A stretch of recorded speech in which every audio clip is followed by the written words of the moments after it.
কোনো অযোগ্য মানুষকে যদি যোগ্যতার সিংহাসনে বসানো হয়, তার পরিণতি কখনো ভালো হয় না।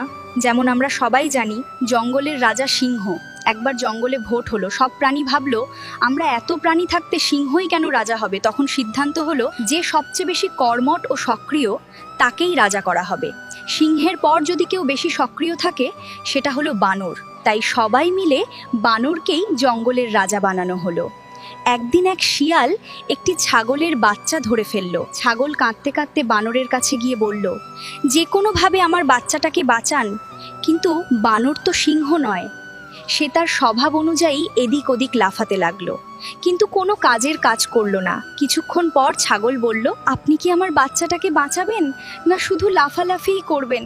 তাড়াতাড়ি কিছু করুন, না হলে আমার বাচ্চাটা মারা যাবে। তখন বানর বলল, দেখো আমি তো আমার কাজই করছি, তুমি তো দেখছো আমি খুব ব্যস্ত। ছাগল আর কোনো প্রতিবাদ করতে পারল না, আর তার চোখের সামনেই শিয়াল তার বাচ্চাটিকে নির্মমভাবে মেরে ফেলল। তবুও এই বিষয়ে আর কোনো প্রতিবাদ হলো না। ঠিক তেমনি আমাদের সমাজেও আমরা অনেক সময় ভালো মন্দ বিচার না করেই যে কোনো নেতাকে ভোট দিয়ে দিই। পরে তারা সেই বানরের মতো এদিক ওদিক ঘুরে বেড়ায় আর কাজের সময় বড় বড় কথা বলে।